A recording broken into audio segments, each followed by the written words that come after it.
Yaponiyada 2 soatga $100 to'lasangiz, siz uchun sevgan qiz rolini o'ynab beradigan qizlar bor. Ya'ni shunday qizlarni soatbay ijaraga olsa bo'ladi. Bu juda ham oddiy. Maxsus saytga kirasiz, o'zingizga yoqqan qizni tanlaysiz. Pulini to'laysiz va belgilangan joyga qiz yetib keladi. Shu bilan bir kunlik ijara xotin siz bilan vaqtichog'lik qiladi. Birga kinolarga borish mumkin, ovqatlanishga borish mumkin, shahar aylanishi mumkin.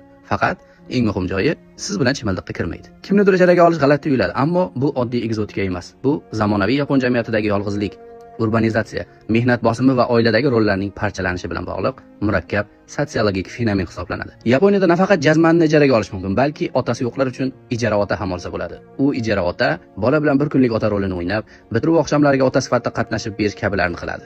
Ijaraga ona ham olsa bo'ladi. Ijara do'st va hattoki siz bilan birga yig'lab beradigan qizni ham ijaraga olish mumkin.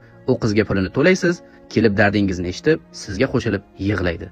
Sizga kimdir kerak bo'lib qolsa, professional aktyorlar rol o'ynab beradi. Xo'sh, Yaponiyada nega bunday xizmatlar paydo bo'ldi? Buning bir nechta omillari bor. Odamlarning juda ko'p ishlashi, oilaviy munosabatlarning parchalanishi, nikoh yoshining kechikishi, tug'ilishning kamayishi va shaharlardagi individual hayot tarzi. Tokio kabi megapolislarda odamlar yonma-yon yashaydi, ammo bir-birini tanimaydi. Natijada emotsional bo'shliq paydo bo'ladi. Inson ijtimoiy mavjudot va unga nafaqat pul, tasalli beruvchi, yonida turuvchi, hissiy rezonans uyg'otuvchi odam kerak.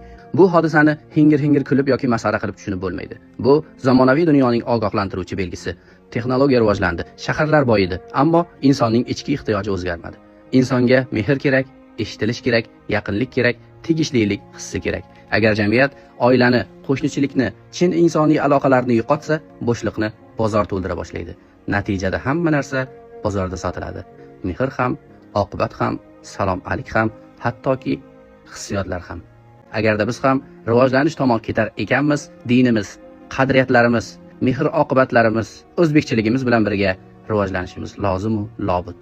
Salomat bo'ling.